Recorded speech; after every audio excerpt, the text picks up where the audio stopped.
everybody. How are you doing today? Mitch Jackson, along with Mr. Police Officer Mike Bires. Mike, how are you doing today? Hey, I'm doing great, sir. Thank you for having me on the show. Absolutely. This is TheShow.live, and as you can see, we have a special co-host and guest this morning. Mike Bires, Jennifer Hoverstad, my talented and long-term co-host, is taking care of business in Spain. So she's on the other side of the world, teaching them how to use social media and live streaming to improve their businesses and their lives. But I'm excited to have Mike with us today because we're going to be talking about a very important topic, and that is, how can you keep your social media communities safe? How can you keep yourself safe on social media? And I think as the show develops, you'll see why Mike is our co-host and special guest today, because this is a very, very important topic that a lot of people really don't have a good appreciation of, do they, Mike? No, absolutely. I think they kind of skip over it or don't realize they need to use some of the same things they do in everyday life in the real world. They need to use those techniques, those safety tips in the virtual world as well. And so I brought Mike on because, number one, he and several other friends who happen to be police officers are very involved on social media. They're involved with using social media to build bridges and to connect with their communities. And Mike's got lawenforcement.social. Tell us a little bit about that, Mike, before we dive into today's show. So lawenforcement.social is a website full of information, news, tips, and training for the law enforcement community to learn how to use social media to their advantage for both the police officer or law enforcement officer individually, and also as a department or an agency out there trying to form those relationships with their community and be transparent. And so we started that website because Mark and I and a slew of other officers that are involved with it are all really passionate about social media and community policing. And you guys are doing such a good job. I've gotten over in the chat some notes that my microphone was kicking in and out. Is this better, you guys, or should I refresh? Yeah, it is coming. It's dropping and raising. It's going through a whole bunch of things. Okay, let me go ahead and refresh real quick. I'll be right back. I did change the settings.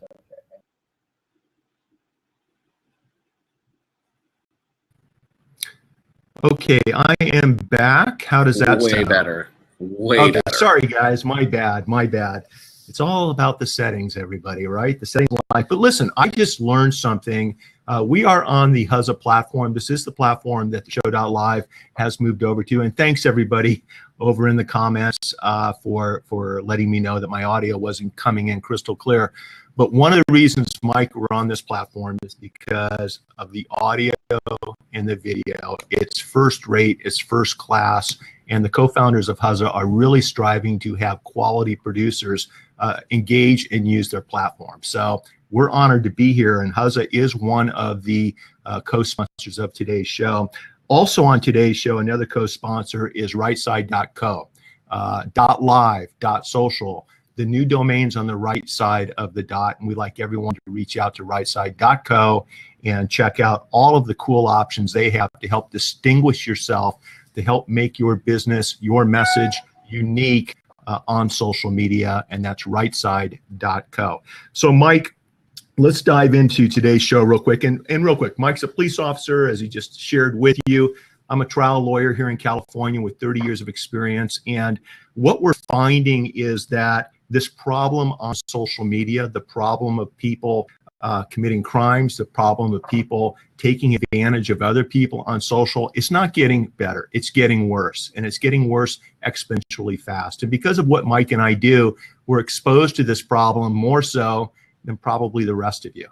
And that's good and bad, right, Mike? I mean, it's good because it gives us a chance to try to fix the problem, but it's kind of bad because it really does raise our awareness of some of the major problems that are happening out there on social media. Yeah, absolutely. And you might want to try to refresh. I'm seeing some comments here where they're saying you're a little blurry, a little choppy. So that's the way I look. That's the way I look all the time. Yeah, you know, these problems they come to light, and we deal with them every single day in both of our professions on different spectrums. But you know, it's unfortunate that we have to come across these things. The good side, I guess, if there's any, to the conduct or behavior of individuals both online and offline, the good side would be that we start getting the experience and start identifying both what the problems are and trying to find solutions to these problems to help our social media communities out. So along those lines, I mean, what raised awareness for me is my audio back, guys. Mic, audio, and video good enough? Audio is good. You're still on the okay, well, we're just gonna have video. to roll with it. It looked good at my end, and hopefully Okay. the audio is what's the important part anyway. A couple of things have happened over the last year on social, everyone, that really helped raise my awareness as to the need of all of us watching out for each other. And we were having a barbecue out in front of our houses a couple of weeks ago, and while that was happening later on at night, somebody came down the street and stole a skateboard, a portable speaker, a fire captain's jersey and hat. They happened to be a fire captain's home, also an FBI agent. And we were able to subdue the gentleman, hold him accountable. And when he became belligerent and uncooperative, we had to call the Orange County Sheriff Department, and he spent the weekend in juvenile hall. But what we did as a community is we were watching out for each other. Okay, we were protecting each other. Just last night, I was walking the dog, Mike, and a neighbor came out and let me know that somebody from across the street, their garage had been broken into, and a laptop had been taken out of their vehicle. They told me this to remind me, keep your garage doors locked, keep your eyes open, and help protect the community. So on social, for me as a lawyer this past year, you guys, there's been a couple of huge problems. And you know, we started off almost a year ago with somebody that was consistently stealing money from other people under false pretenses, committing multiple crimes. And some people knew about it. Some people that knew about it didn't do anything about it. Some people that did step up and try to do something about it were ridiculed by other members of the social media community. And it kind of opened my eyes, like, wow, what's really going on out here? Since when did that become okay? We've had situations with well-known influencers actually defaming other individuals with blatantly false misstatements that later on after the fact, I mean, it's all kind of played itself out, but these are illegal, actually criminal and civil violations that they're actionable under the law. And it's interesting to see how the social media community handles these types of things, or actually looks the other way. I think that's the part that bothers me the most. We've had some instances on social with a well-known Snapchatter being arrested allegedly for producing and distributing child pornography. We've had situations on social media with people that a lot of us know breaching contracts, stealing trade secrets and things like this. I mean, there's all kinds of problems out there that are happening. And yes, sir. Hey, Mitch. Well, welcome to the world of law enforcement. I'm going to have to relocate because they need to use this room for a priority case. So this will be interesting. Let me figure this one out. Okay. All right. Bear with me. Yeah, we're going to go on a little tour.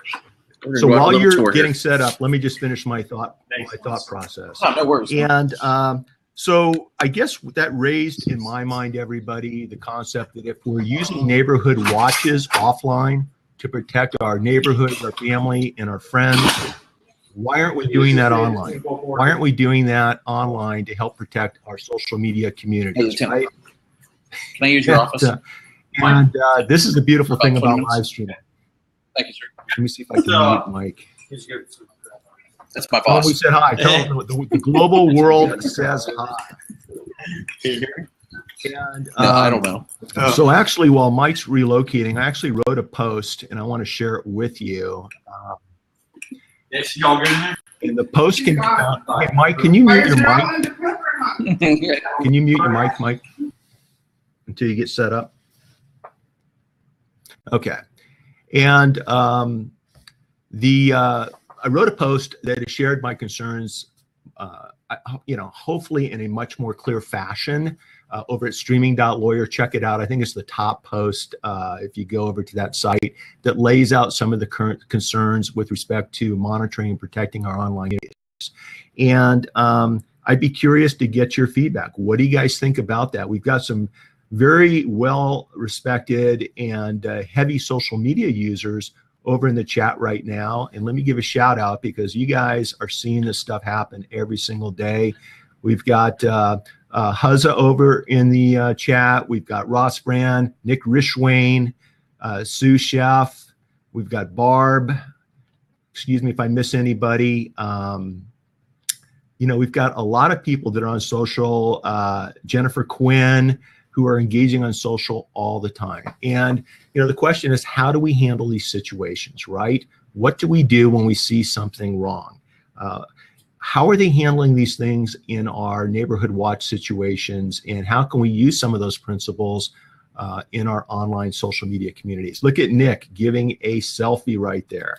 That is so cool. So what I would like to ask of you, especially with some of my friends while Mike's relocating, if any of you would like to jump on and kick the tires on Huzza with me and talk a little bit more about this, please indicate so over in the chat and I'll send you an invite and bring you on. It would be my pleasure. But what Mike's going to do, and there he is. Can you hear me, Mike? Can't hear you, bud. So what Mike and I talked about. Can you hear me now? Yes, we can. And what Mike and I talked about is we talked about some of the training that he's given through his police department, training other police officers, training members of the local community on how to start and manage and enforce the neighborhood watches that we see offline. Okay, some of those principles apply online. And so what I'd like to do, Mike, is while you were gone, we were just talking a little bit about the problem, but can you share with us some of the approaches and techniques that you've taught people offline and why, and how we can bring those approaches and techniques online to help protect our social media communities? Okay, well, and do you want me to dive into those examples we were talking about earlier, Mitch? Absolutely. I think that'd be appropriate. Okay. Well, as I started looking at this topic, and I just kind of started sitting back and thinking of some of the big things I've seen happen, the big no-nos on social media. And we all love live streaming. We all love Snapchat. But here's something I think we all need to be cognizant about is when we're doing those or we're doing Periscope, we are immediately advertising our current location. And depending on who you are in the world, whether you're a small business owner, a large business owner, and an athlete, a celebrity, a social media influential person, you could be opening yourself up to, some stalking, or if somebody has some even worse or ulterior motives to locate you, you could be opening yourself up to that. And I want everybody to be cognizant that they need to, take steps to be prepared to deal with something like that. If I am a person that wants to do you harm, and that harm can cover a whole range of crimes, from simply stalking to maybe I want to commit a theft, maybe I want to do something worse to you. All I have to do is just start following you on social media. And if I'm close to you and I know that you're live, then I know where your location is. I could probably figure it out. Most people can. I know the locations in my city. And, people of this nature, that's what they do. They gather their intelligence. They find out where you are. And if I can find out that you're in a certain portion of California or Colorado, Louisiana, wherever you might be, and then I just keep on honing down. And depending on my level of what I want to do to you, or how severe my infatuation is with you, will determine how far I take this. And once I've got you pinpointed your location, there's a lot of things I can do. I can stand off and watch you, and that's where I'm going to get my greatest intelligence about a person, especially using social media. But now I'm actually in the real world watching my target on social media, and now I can see how you act. And when you're live streaming, are you paying attention These are key points. Are you paying attention to your surroundings? Are you so ingrained with the, with the device? We're strong proponents against distracted driving, but now we got to start looking into being distracted simply while you're using social media. Is your head buried down? You don't know who's walking around you. You don't even know what your surroundings are. As a person that's going to do evil to you, I'm going to pick up on that and I'm going to watch it, and then I'm going to move a little bit closer to you, and I'm going to watch who you are as a person. If people come up and start talking with you, maybe other people know who you are, or especially if you're an athlete or a celebrity, if you're open and start talking with those people and are outgoing, that's going to let me know that I potentially could approach you and solicit some information. But even if you're not talking to me, I'm going to move closer because I want to overhear the conversation. Because when I overhear the conversation, I'm going to pick up on personal things that you're going to say. And if I'm in the conversation, I'm going to somehow navigate down that road to get the information I need. Mike, let me this jump is in. something that. Can I jump in real quick? Yeah. Yeah, because sure. Because what I'm hearing, and once again, that we've had some guests just join us. Mitch Jackson, a trial lawyer here in Southern California for the last 30 years, who has litigated against the bad guys, the kind of bad guys we're talking about in court, and now we're bringing some of the ideas that I'll be talking about online, and with Azusa police officer Mike Bires, who's also iSocial Cop on Twitter, lawenforcement.social, guy knows what he's talking about. We're talking about offline neighborhood watch techniques that we can use online. So Mike, what I'm hearing is in the real world with neighborhood watch, you talk about neighbors paying attention to what's going on in their neighborhood. Yeah, and even you're right, Mitch. Like let's just take the social media angle out of it at first. Okay, so we were talking about live streaming there, but let's go back to the bread and butter of us just being people walking out of our front doors. Right. Are we cognizant who's around? Pay attention, right? Pay attention. Right. Pay attention to the vehicles in your neighborhood. Pay attention to who's walking around. Pay attention to who's knocking on your door and your neighbor's door. Okay, and there are obvious reasons why we're doing that. And what Mike and I were talking about is, why are people spending the even more time and paying more attention to those same type of situations that happen on the social media platforms? When somebody joins your live stream, do you know who they are? Have you done your due diligence? What type of reputation do they have? Like Mike said, are you disclosing where you live, where your business is? I mean, these are all things you need to be thinking about. And by the way, if you're a guest on someone's social media live stream, or you're commenting on a blog post, or you're looking at their social media post, and you see somebody who you know is a bad guy, somebody that may have ripped off somebody else, somebody that may be involved in any type of illegal conduct, Mike, I don't want to put words in your mouth, but what should somebody do? I mean, offline, I think what you say is, if you see something strange or unusual, you need to report it, right? Right. What do you do? Right, what do you do online when you see somebody that you know that's one of the bad guys, or you see something where it's activity that looks suspect? Whatever that might mean. What do you do? Yeah, and Mitch, this comes back to, you started to talk when you were talking in the opening, and you were talking about why some people, they either chastise others for calling it out or whatever. Hey, this fog, I like to call it a fog that we get enveloped inside of on social media, of always taking the high road, always acting appropriate, never wanting to upset anybody, never wanting to, just stir the pot. We got to get away from that fog a little bit and stand up for ourselves. My opinion is, if somebody's lurking around that shouldn't be there, that's dirty, that's doing crimes, that's doing whatever it is, whether it's fraud, theft, sex crimes against minors, whatever it is, if they're in your room and you're live streaming, you need to call them out and you need to tell them, you're not welcome here. Get off my stream. And you know what? Sometimes you need to identify who they are and let the audience know. Now, you got to be careful with this, and you're the lawyer. You'll have to explain about this, but you got to be careful. Make sure that you're not just calling them out off of something you heard. You need to have publicly available information to say something. But I say you call them out and you bump them. You just get them off your stream. And we're two old school guys where that's just the way we were raised. Okay. And I have the same philosophy as Officer Mike Bires. Having said that, you do need to watch what you say about other people, because defamation offline applies online. You want to make sure that what you say about somebody is truthful and factual, okay?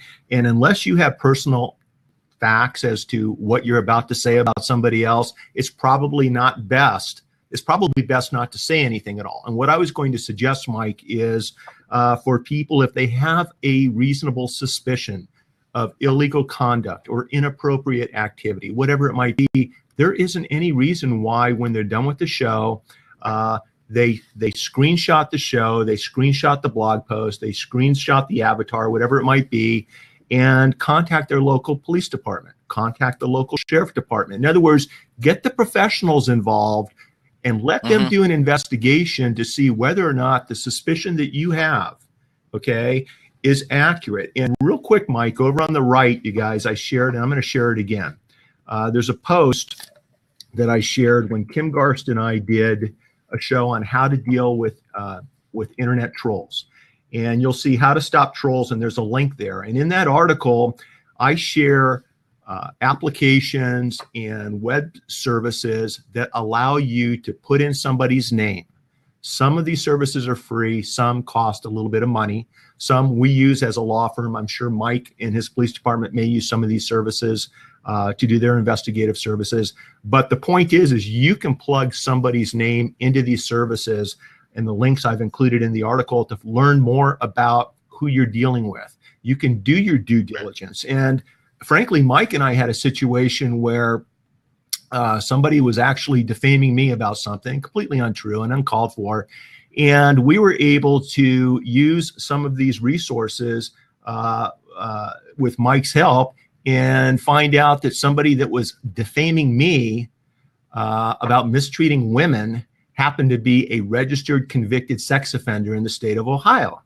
Now, I'm not going to mention names because that's not what this show is all about.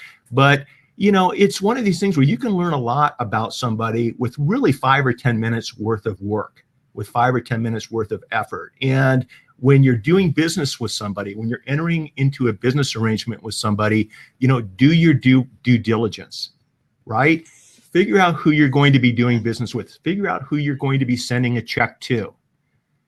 Use these resources to find out exactly what the issues are. And, you know, I'm very passionate about this, and it's something where I've watched relationships online deteriorate or evaporate completely because of false information that's being put out there. I've watched people who have been robbed, who have been defrauded, where their whole approach to doing business online has changed just because a digital fox got his paw into a digital henhouse. And I think what Mike and I are saying is that's not okay. You know, it's not okay to just let these things go. If you've got the type of personality where you can call somebody out and you've got the facts to back it up, there's no reason not to do that. Okay, what you're doing is you're holding a criminal accountable. If you're not sure about what's going on, Mike, and somebody reaches out to your police department, let's say they feel that there's a child predator online posting content trying to lure victims to the local mall, okay? And they contact your police department. What is it that they need to tell you in order for you guys to actually roll up your sleeves and investigate what's going on? What's the best way to handle that? Well, the first thing I'm going to say is if you have a situation like that happening and you do go to your local police department, you know, you're going to want to ask to speak to whoever does the social media for the department, whether it's for public relations reasons or not. And sometimes it's a civilian and sometimes it's an officer. And the reason why I say that is because the people that are doing the social media they know the ins and outs. They know exactly what is going on, whether the terminology of live stream and, you know, chats and what have you, everything that we use every day. So they're going to understand when you come in talking what you've seen or what you found online, and then you just have to be able to provide them with the information where to, you know, who is this person, their handle or their email address. All the information you can provide to them will be extremely helpful. And then from there, now we run into jurisdiction issues all the time, and but that's where it's Explain really good. what you mean by that, by jurisdiction. Well, So yeah, so if I have something, if somebody came into our lobby here in Southern California, where we're reporting, some type of pornography crime, or even just a theft crime occurring, let's say on the East Coast, what we most likely are going to do is we're going to have to do what we call a courtesy report. So we'll take the information here, and then we're going to forward it off to the agency where we believe it's happening, that jurisdiction, or else we'll notify the feds and get them involved to figure out, get the cybercrime unit involved. Let me give you a specific example. Sunday was Human Traffic Awareness Day, and a lot of people on social are behind that cause. It's a great cause. The Rotary International and the United Nations have been, dealing with this for years, and Rotary for decades. So it's something that I've always been involved with.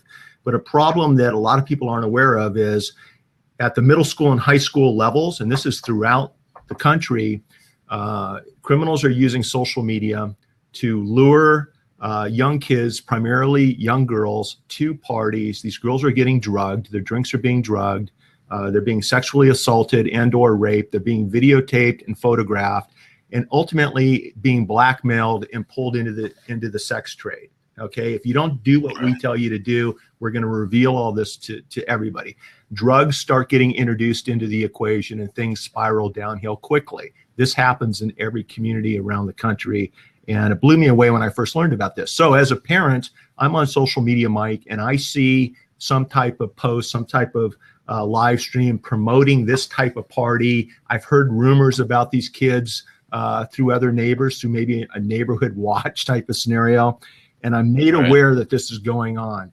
I pick up the phone, I contact, in my county, it's the Orange County Sheriff Department. Okay, what do I need to say to them on the phone immediately to get their attention? I don't want them dancing around about, well, you may have to call this department or talk to this police officer or this sheriff deputy. I mean, I've got 15 minutes and then I've got to get on with my life. What can I say to get their attention, to raise awareness that there's an issue here that they need to look into so that they don't look the other way? Yeah, so exactly, when you get on that phone and you're making that phone call, and depending on what you're seeing online, so if we paint the scenario that we know some girls are going, or guys are going to this house where there's speculation that is happening, that they're being forced into illicit activity, you need to say that to the dispatcher and let them know, I have information regarding a location.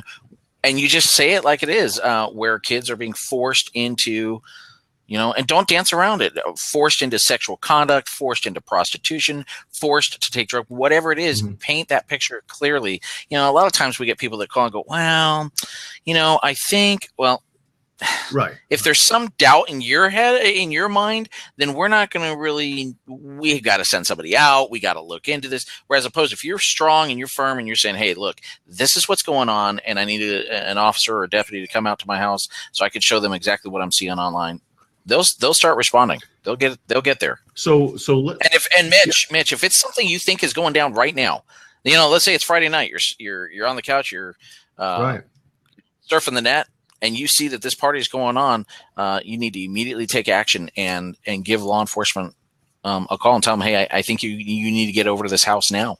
Those are great. Those are great tips. What I'm hearing is be certain, be specific, be detailed, and have some conviction in what you're saying.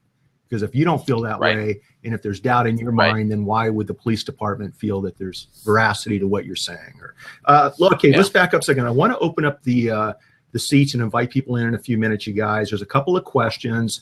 So if you guys want to come on, say hi to Mike or me and ask your question or share your experience, we'd love to have you on. We're going to be doing that in a couple of minutes. But before we do that, Mike, we talked about in the offline world neighborhood watch scenario, pay attention, understand what's happening in your surroundings. Don't be afraid or concerned about reporting suspicious activity. That's number one. Number two, are there any additional offline neighborhood watch techniques that we can use online on the social media platforms to help protect ourselves and each other? Well, I think communicating amongst each other is so key. Just as you and I know exactly, we've communicated offline or on sidebar about individuals, and so we know who who we're dealing with when we're online. This is it's amazing. I'm looking at some of the people that are here in this on the side here watching the show, and we all kind of know each other, but we also know who's, and I don't see any of them in here, but we also know who we need to be aware of. And by communicating with that amongst each other, it helps keep that community stronger and safer. And I do, hopefully, I want to go back to that scenario I was telling you about, somebody live streaming, kind of give them a solution on what they can do. Sure. Yeah. So, the point is, there's evil people. They're always going to be out there, and they're always going to be looking to do something bad, because that's what they do for a living. And so if you're live streaming and you're out in public, you got to there's two things you could do. One is, if you have the luxury of having a friend go with you while you live stream, or a coworker, and don't have them stand near you.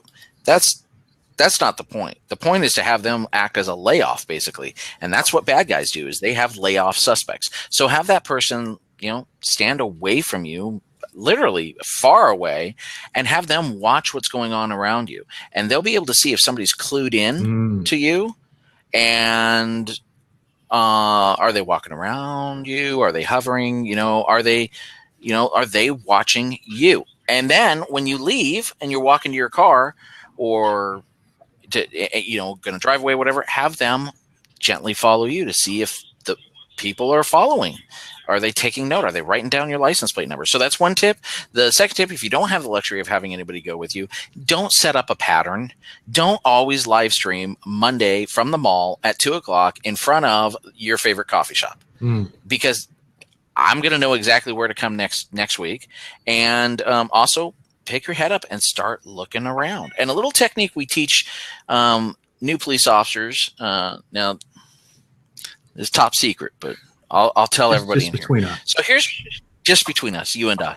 So here's what we do: is we take new police officers and we say, look, I want you to look, and everything you see in a room or outside, I want you to immediately call it out. Get the brain connecting to the eye and start calling it out. So like, I'm in this room and I start looking, okay, electrical outlet, chair, wall, plaque, pin cushion, door, blinds, adjuster for the blinds, electrical outlet over here. And you just start ripping it off, and it'll help you start immediately identifying when you're looking around at your surroundings and getting those locked into your memory. So you need to do that.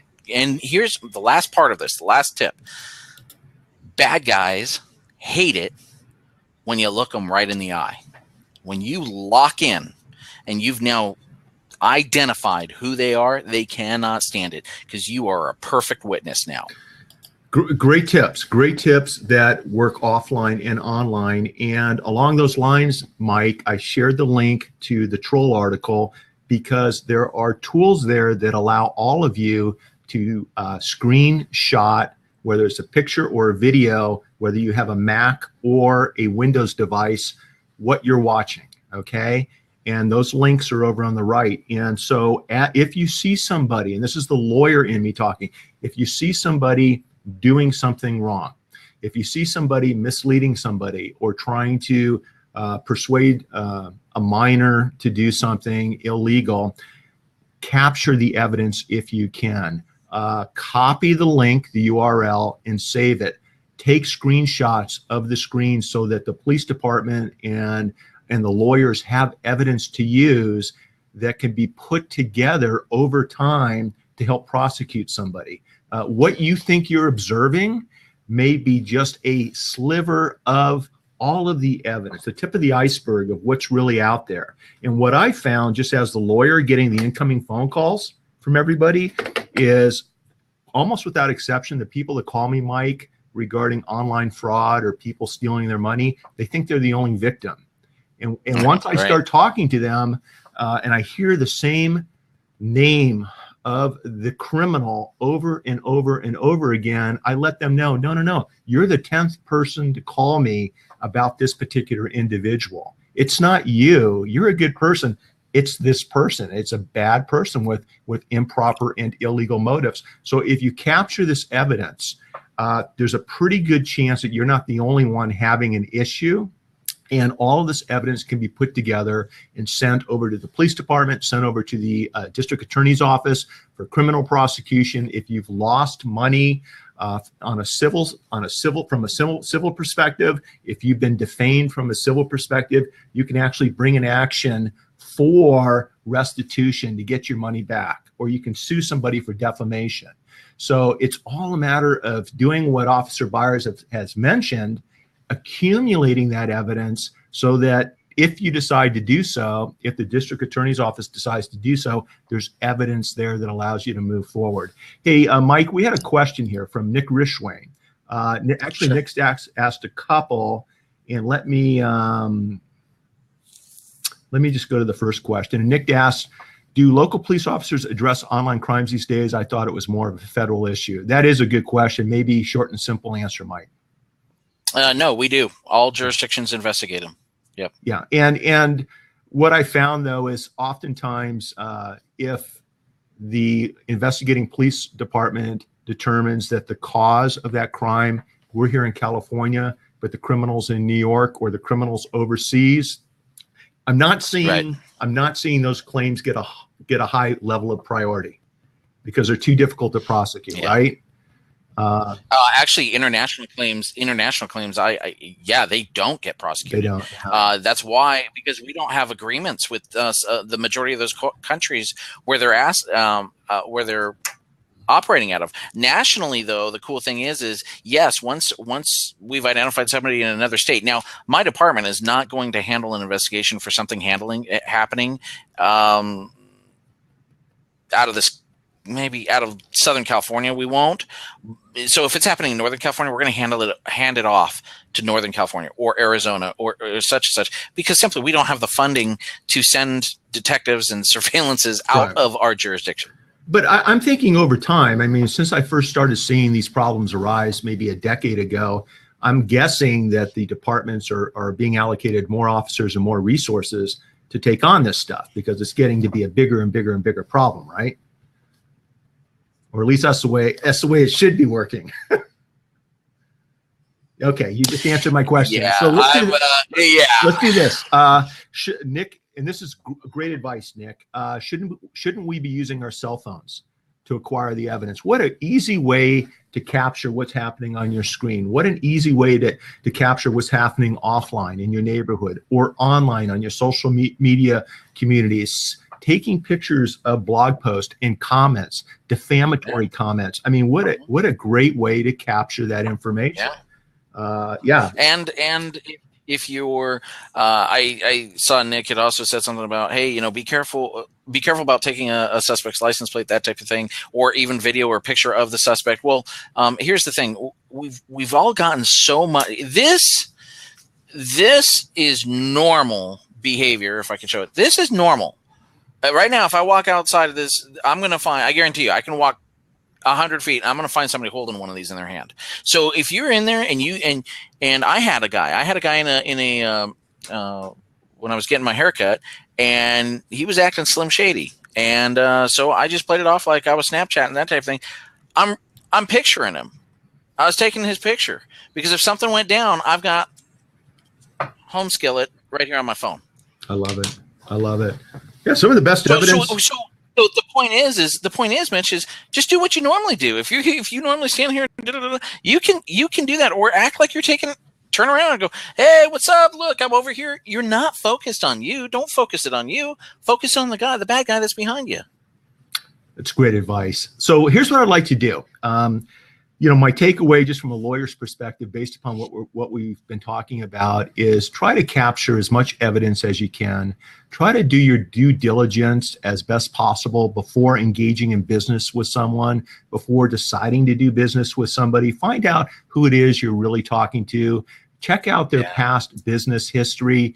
For the newbies out there that are just starting their companies, young millennials that are just starting to rock and roll, and that's an exciting, awesome time in your life where you don't have a history. So if someone checks you out, there's not going to be a whole lot there to find out. You need to, there's the new aspect of doing business online, right? In other words, there's a new way of doing your due diligence. So who are you dealing with? Is what they're telling you exactly what, in fact, they've done in the past? Okay. Are they elaborate? I'm chomping at a bit to get in here. I'm chomping. I want to get in here. Yeah. So just I wrote it. Yeah, I wrote it to you earlier, Mitch. Look, I can see the names that are in here. We got Jenny Q in here, and Nick and Sue Chef. These are people that know really how the internet and social media works. And I'm telling you right now, I can start a company with a website, with a social media presence, literally within 2 to 3 hours. And I just got to get a hold of my ring of friends and say, hey, and we've all done it. I did it yesterday when I started a new Facebook page. I took that Facebook page from zero likes up to, I think, like 100 within an hour, right? So now, boom, I must have credibility. He's got 100 people that like him, right? And so think about that. Put yourself on the other side of the line, especially if you're somebody that deals business online. Okay, I know. We all know how to do this stuff. How hard is it for a crook to do it? And so you've got to do your research. You've got to go and look them up. And look, if I do a Google search and you put in my name in there, you're going to come up with pages and pages of information about Officer Mike Bires, all the articles I've written, the shows I've been on, pictures, all that stuff. You're going to see, okay, this guy's legit. This guy's been around. That's the other thing is the time frame, Mitch. How long has this person been here? And you remember, again, we're not going to name any names, but that cat you were talking about that you and I both know, when I started looking and digging for him, there was not a lot of info at all about this guy. This guy had no track history. And I think it's so important that if you start having somebody that you might be doing business with and they have no track history, I'm sorry. I mean, I know we need to give everybody a break and we need to help newcomers into the business. I get that. But we got to look out for ourselves and our own vested interests. And, because you come first and I come first when it comes to taking care of myself and my money, because I know, Mitch, if I lose $1,000 tomorrow because of a bad business deal, you and I are bros, but you're not going to come and say, hey, dude, no worries. Here's $1,000. It doesn't happen that way. So we've got to look out for ourselves first. And also for the social media influentials that are in here. Hey, you know what? The information and the work that you do online is valuable, and that is your work. You've spent a lot of time and effort and training, testing, coming up with the theories, the tactical social media, I guess as I call it. You come up with all of this stuff. How would you feel if somebody just took it from you? It's not a physical object. It's not. I can't touch it. But what if I just stole it? How about I steal it tomorrow, start my company within 2 hours, and go start selling my webinars off the information? So let me jump in. So we just got to be careful about that. And so that's a violation of a trade secret. That's trade secret theft, and I'm seeing it happen all the time. There are some very well-known people on social who are both victims of trade secret theft and who are using other people's content to do what you just said. And it's unfortunate that it's happening. And there's going to be consequences, but we all need to be careful. We all need to do our due diligence. A legal tip for everybody is something happened about 8 months ago where a lot of people lost a lot of money to one individual. And I almost became a victim of that individual, Mike, but I insisted that what he wanted me to do, we first put into writing. We enter into a contract. And in fact, in the situation I'm talking about, there was a 50% retainer that was due to me before I took the next step. And when none of that happened and the due date came and went, and I followed up. It's a red flag. And I followed up, with an email and, oh yeah, no problem. I'll get it over to you by 5. And none of that happened. So just having done what I've done for 30 years, right then I knew, okay, there's an issue here. And I pushed it aside and just went on with some other things because I've got a lot to do. But what I then learned, and I think you're aware of the situation, is that there were literally dozens of people out there that had experienced similar situations. And so one way I was able to avoid this was by insisting that our business arrangement be put into writing. So my advice to everybody out there is when you're doing business with somebody, whether they've been open for a day and you're excited to jump in, okay, at the ground level, sometimes that's an exciting, good business move.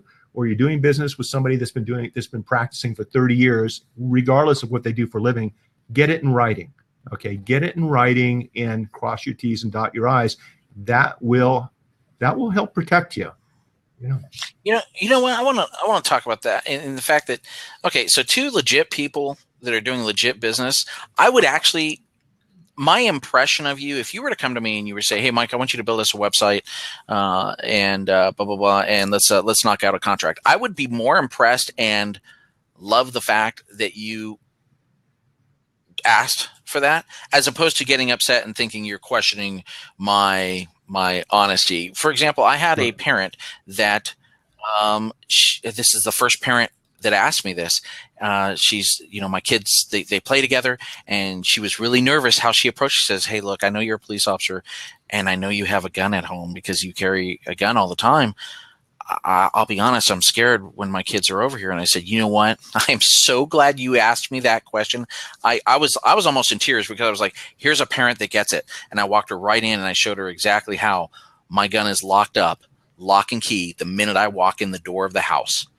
Period. It doesn't matter if I come in for 1 second, like how we run out to the driveway, get in the car. Oh man, I forgot my phone, and run back in. If I enter that house, that gun is locked up. When she heard that, she loved it. But here's an example of, I wasn't offended.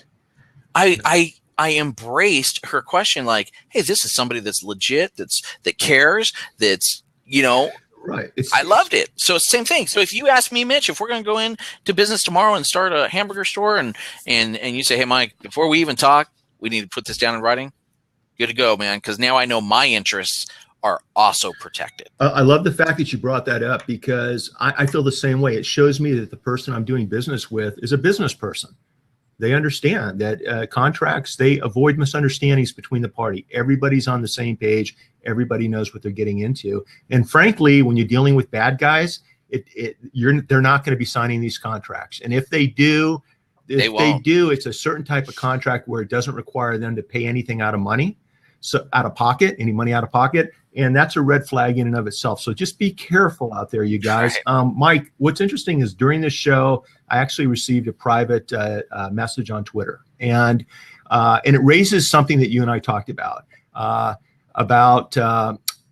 Mike and I were thinking about doing a weekly show where we do talk specifics, where we do deal with specific individuals, specific situations, affecting our online social media communities. And the private DM I got did have to do with something that somebody's observing that doesn't look right, it doesn't smell right, it doesn't feel right, and they're wondering, how do we deal with this?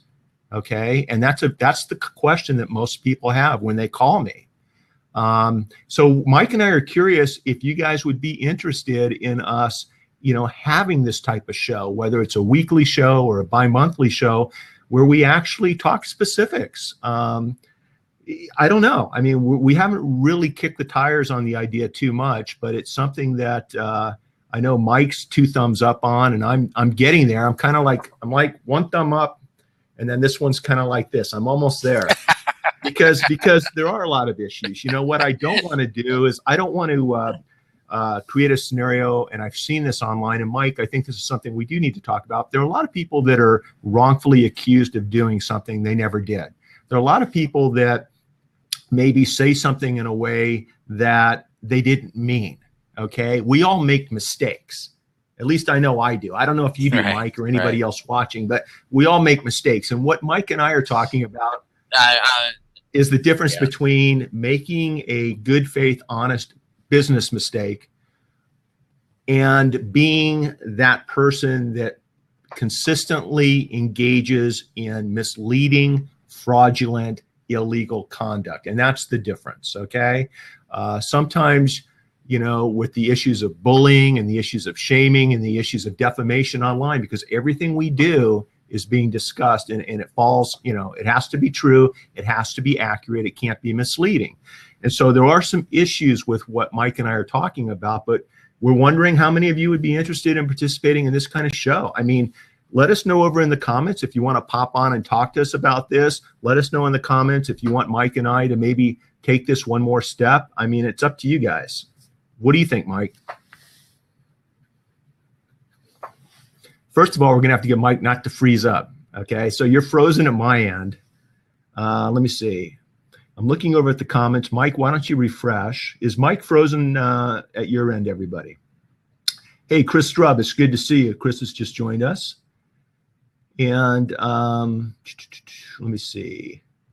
Mike appears to be frozen, Mitch. So Mike, you're frozen. So just go ahead and refresh. So does anybody want to jump on? Anyone want to jump on and just talk about the general concept of, or elaborate on what we've been talking about? Let's see. There we go. Hopefully I'm back. Yeah. So Mike, your thoughts on the pros and cons of doing that type of show. We were thinking about, we could bring in other police officers, judges, other lawyers, other victims, people that have been victimized and have litigated these cases in the courtrooms across the country. I don't know. I think it'd be a fascinating show. Well, I think if we do it, I think we should take one issue. So somebody tells you, hey, here's the scenario I've got, and then we literally make it like a TV drama, made for TV drama. We talk it out. We talk out the situation. Hey, here's what we know is going on. Here's what you can do. Give them a solution, a couple different options. And now, of course, people might think, well, yeah, but what if the Slim Shady character is watching the show? Good, because we're coming after you. That's my thought. Yeah, I think the last, someone said I was frozen. If you guys want me to refresh, just let me know over in the chat. And you know what? Actually, Mitch, I got to bail out because I know my lieutenant needs to use the office, and well, you know. Okay. All right. Well, before you bail out, Sure. Mike, if people want to follow up and connect with you between now and our next show, if we do one, definitely. what's the best? How can everybody get in touch with you? So on Twitter and Snapchat, iSocialCop. Just hit me up on Snapchat. You'll enjoy some of my snaps that I do, and I have a lot of fun with that. And then I've even got a Facebook page. I'm trying to start a professional page, iSocialCop, also on Facebook. So yeah, there you go. All right, Mike. Thanks for being on, buddy. Hey, no I appreciate it. I'll be in touch. Okay. Yeah, and have a great day. And everybody else that's out there, have a great day. And it's an honor to be here talking with all of you. I recognize some of the names in here. It's great to see you again. So take care, everyone. All right. Bye, Mike. So I'm going to open up the seat, you guys. If you want to join me, I've already sent. There's Barb. She took me right up on it. How are you today, Barb? Well, this is one of my favorite topics, actually, because Good. I've been online since the 80s when all we had was text to communicate with. And I really think the reason I got so excited about the video, for us to be able to meet one-on-one vis-a-vis video, is the fact that you could finally have body language come into play. And body language is so critical in really, I mean, as an attorney, I've been in enough courtrooms, watch it happening all the time. And the body language says so much. And in my own journey online, having been on for 30 years, the thing is that I ran into a lady, I think back in 2008 when I started following her. Her name is Vanessa Van Edwards. She's based in Portland. But let me interrupt you. For today's show, I really don't want to get into specific names, whether it's good or bad, if you don't mind, Barb. Okay. Well, you were talking about the program. You were saying, do you want to have the program, and what do you suggest? Yes, but I don't want to. So it was in that context. Okay, go ahead then. I'm sorry to interrupt you. So the thing is, I think you guys have a great premise in what you're talking about, putting a program together. But I think adding someone like that, an expert in the science of people, because she has been called in not just by the television motion picture industry, but also the legal industry. She has done tons of public speaking, and to have her mix with you to help with the video side, the reading of people, would be an awesome show. I think that's my opinion. No, listen, I'm sorry to interrupt you. I didn't mean to. I just didn't want to shout out any bad guys during today's show. Oh my gosh. Specifically. Well, we may go there because this is getting out of hand. If you guys only knew what was going on, but having said that, I don't want to do that. No, I know. Well, I know you don't, but Officer Mike Bires and I may, and that's a whole nother show for another time. But here's the thing. Nick Rishwain, Vice President of Experts.com, he probably has a huge assortment of experts that he could recommend that we bring on our show to help all of us become more aware, like you said, of body language, of what's being said, what's a crime and what's not a crime. I mean, I don't know, Nick, what do you think? Yeah, I was thinking about that, Mitch. I mean, I think it's a good idea. It would be interesting to see what experts might be interested in doing it. If they're calling people out, some may be. If you guys do that, where you're actually calling people out, they may be less likely to want to participate. I'm not sure. We'd have to play it, but I know we've got a lot of experts on fraud and misrepresentation and those types of things, because fraud is so pervasive throughout so many different fields that. Well, yeah, and what Mike and I were talking about, just Barb, so that you're comfortable, and Nick, so that you're comfortable. It's not calling anybody out. It has more to do with, if you've watched Dateline or 2020, sure, they share a story. Mm-hmm. And what we were thinking is, because of what both Mike and I do, we've got access to cases and people who have been through the court system, who have either been found guilty of a crime or they're a victim of a crime. And whether it's somebody in jail or somebody who's been a victim, who are interested in being on this type of show. Yeah. The guys that are behind bars who don't want this to happen to somebody else. They've learned their lesson, supposedly. Bringing them on the show and having experts talk to them about their journey, their crime, why they did the things that they did. How can we as consumers, especially in the social media communities, avoid becoming the next victim of the next criminal out there? Yeah. Bringing judges on to talk about what they've seen in their courtrooms, and how we can all monitor and protect each other like we do in our offline neighborhood watch programs. Why aren't we doing that online? And I think it would be an interesting type of platform where we're not really shouting anybody or calling anybody out. What we're doing is telling real stories to try to bring value to the community. So that's kind of what Mike and I were thinking about. And I think maybe there's some value. And I see your friend next to you, Barb, nodding up and down. I know Yoda right there is agreeing with me. Okay. Yes, he's going like this. He's like, Mitch, that would be a great show. So I'm just saying, I think that would be kind of fun, because I will tell you that the 2020 and Dateline shows, one reason they're so popular is that they're beautifully told stories. Right. They're captivating. And if we can do that on these platforms and help people avoid becoming victims, I think it would be a worthwhile cause. And frankly, for some of the other shows that I've seen, I think it would add a tremendous amount of value. Yeah. I think the other, for me as an entrepreneur, is I'm not in the state of California, and I know that in dealing with California businesses, it's different. And it's not just that state. All of our states have some idiosyncrasies. And so it wouldn't, like it would be cool to listen to California for a while, but I think it needs to be more national and international in scope. Right. And it would be. So. No, everything we talk about would be more of a general type of conversation.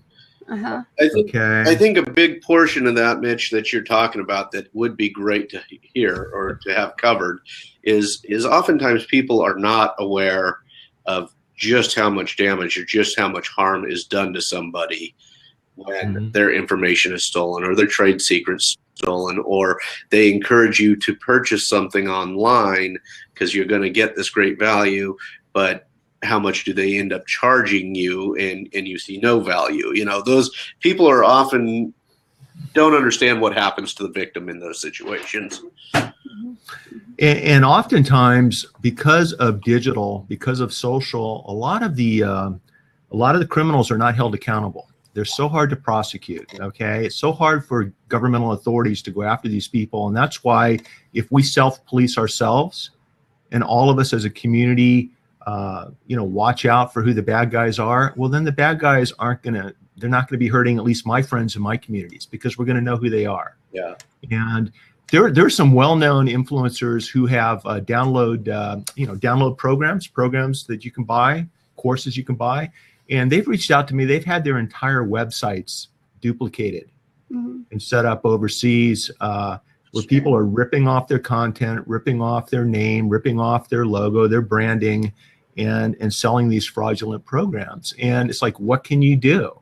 And we just were made aware of a case that was prosecuted, and the person's in jail right now, where that's what this person did. and we could bring him on and he could explain why he did it, how he did it, and how other people that are selling downloadable programs and courses, how they can avoid becoming victims themselves. I think that would be excellent.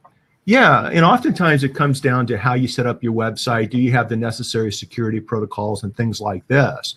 But most people don't. Right. Most people are kind of naive when it comes to that, including me. So. Yeah, I think it's a good idea, Mitch. I wanted to give you just a little support on that. And Barb, good to see you. Yeah, Mitch, when you have a chance, DM me about that thing I sent to you. I'll give you a little bit more feedback of what I've observed. And oh, was that you, Nick? Yeah, I sent one. Yeah. I'll give you some more. All right, I will. All right, thanks, guys. I want to get together with you, Mitch, on terms of service for these platforms. That's absolutely. We'll reach out to me. Because we've all been talking about it in my secret Facebook group for some time, because there's so many of them launching, and all of a sudden you see the very same cookie cutter terms, but they aren't equitable terms for the broadcasters in general in most situations. Again, that being state and country specific. So you did read the HUZA terms of service, right? I glanced at them a while ago. And are you talking about terms of service that aren't fair to the broadcasters? In other words, that might actually be an adhesion type of contract? I just asked you if you've read the HUZA terms. No, I meant generally speaking. With the terms yes. Because I was involved with the proprietary networks before we came to the internet. So, and they came from the traditional environment offline with loads of attorneys back in those days. Right. And the thing is that in order, when the internet became commercial, when we all came out, it became more of a situation of equity. And what I'm finding, some of them are equitable and some are not.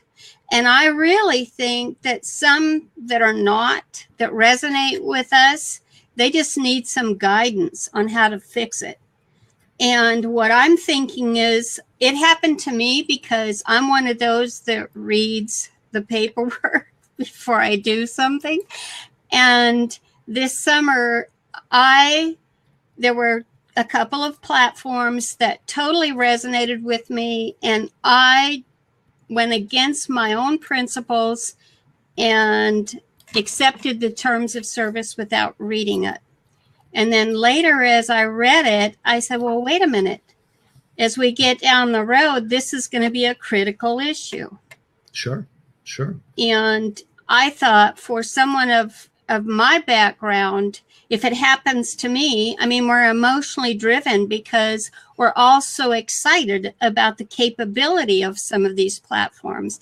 And just the last few days, I finally signed up for the creator plan on HUZA, and not because I needed that many viewers, because I actually wanted to use the password protected option of being able to stream live, like you saw this morning, to stream live to Facebook so easily, point and click.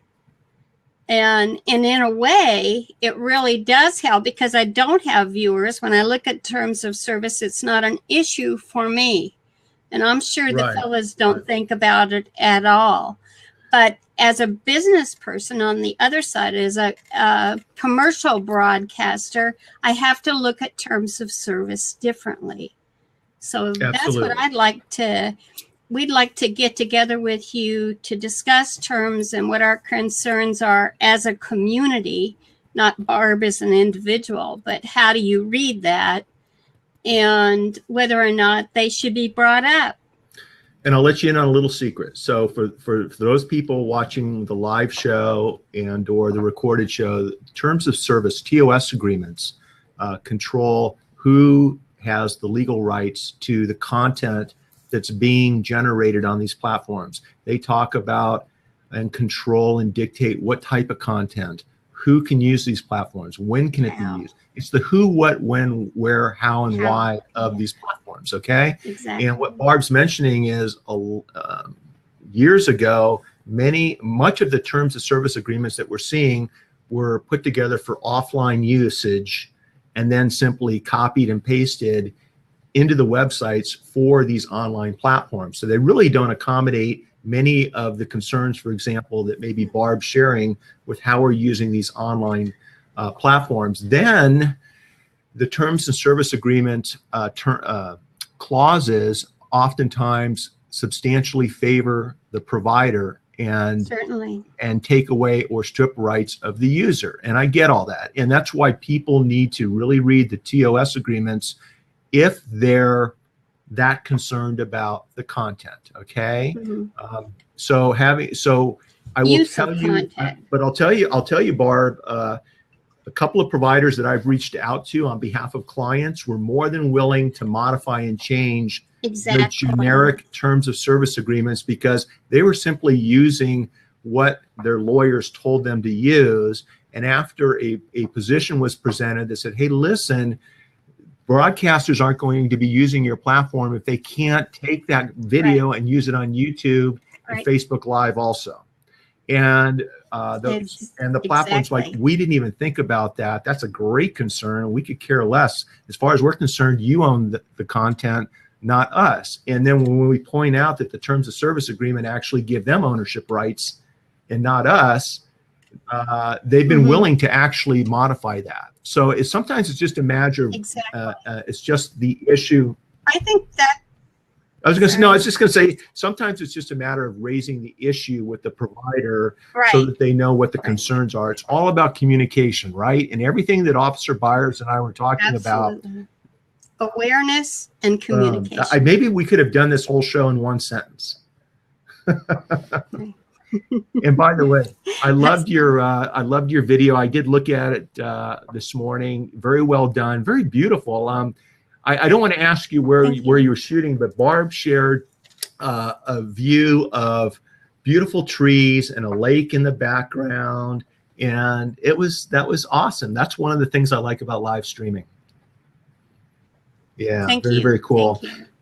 Well, I'm looking forward to that adventure. I think I really like these two fellas that are behind this platform. Yeah. And I'd like to reach out and help them do the right thing to make some magic happen. Well, you do so through me. Feel free to do so through me. I actually have an endorser relationship with HUZA for consideration. And so if there's something I can do to help change or modify something, Barb, that's of concern to you or your community, reach out to me and I'll do whatever I can.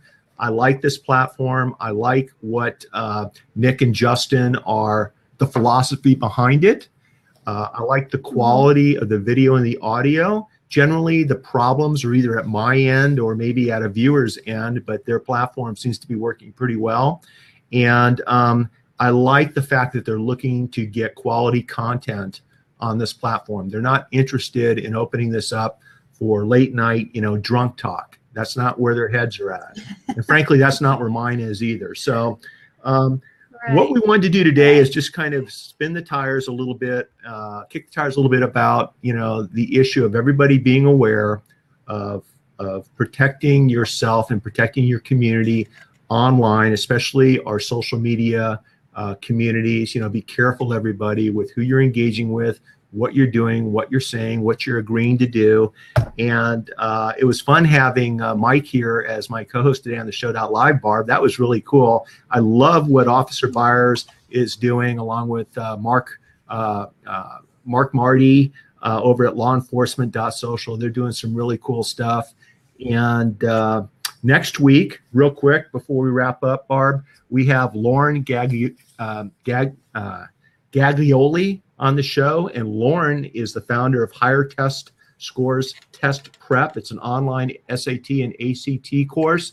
Lauren was actually asked to speak at Social Media World down in San Diego, along with Pat Flynn and Chris Drucker. Ducker. So they had a really cool panel discussion on podcasting, and she's a true pro, and plus she's a personal friend and she's doing good stuff. So everybody join us next week if you'd like to learn more about using live streaming and podcasting. And by the way, if you have kids that are getting ready to take the ACT or the SAT, Lauren's the person you want to talk to.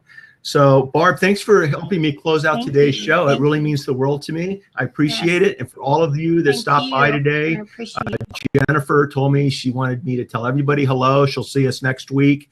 And I really appreciate you guys stopping by. And let's all just really pay attention to this problem and look out for each other, do our due diligence, and make sure that everyone's best interest always comes first. Okay. All right, guys, take care. Bye-bye.